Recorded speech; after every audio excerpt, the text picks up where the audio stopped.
Hi guys, my name is Jennifer Hughes, and I'm a fourth-year student studying or getting my minor in Florida teaching, so I'm taking this class.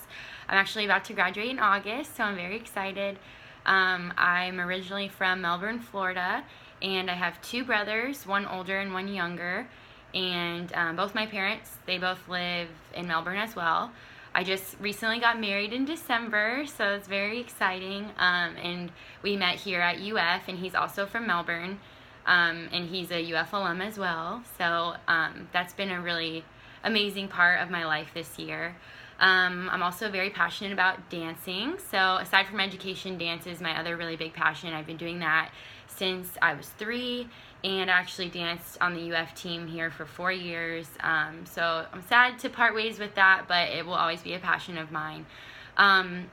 Switching gears over to education, I really see myself in the K through 6 elementary school setting.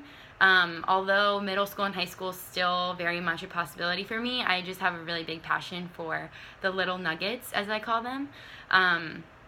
I see myself teaching probably in an inclusive classroom, so maybe ESE or ESOL learners included in the classroom.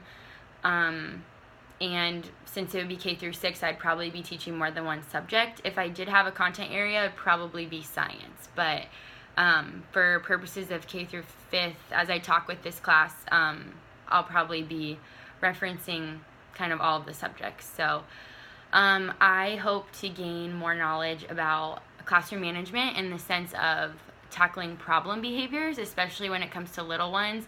I know that there's a lot of issues or concerns with parents when it comes to dealing with problem behaviors, medication, or just like behavioral strategies and ways they try to fix it at home.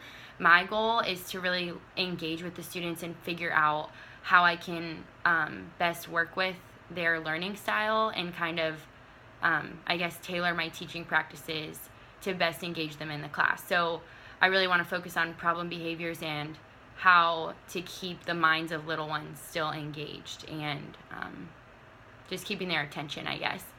I'm probably most concerned with problem behavior, especially when it comes to kids acting out, especially the little ones, or even like 5th and 6th graders just being a smart mouth or being sassy, trying to be cool, all of that. So I'm hoping to kind of figure out that middle ground between being compassionate but also still establishing authority in the classroom and figuring out a good balance with that.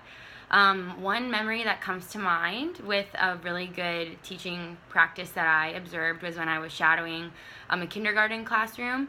One of the students had a really tough time staying focused, and he really was just not having a good day, distracted, not staying on task, kind of distracting other kids around him. And instead of punishing him or kind of drawing attention to him, the teacher instead personally invited him to come and sit next to her and help color code the classroom assignment for the day. And that was the biggest honor for him, and he was so excited to be the teacher's right-hand assistant. And I think by providing students that challenge, you're actually scaffolding them and telling them, hey, I trust you, and I think that you can really help me, and you bring a lot of value to the class, rather than kind of demeaning them or belittling them with behavior.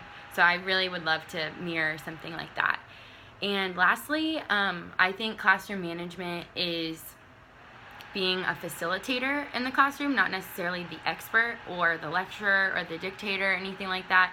I think a good teacher manages their classroom well in regards to behavior, demands respect when it needs to be present, but also really facilitates that free and independent thinking where students can just be creative and kind of let their imagination run wild. So I'm really excited to learn more about this class and get to know all of you guys.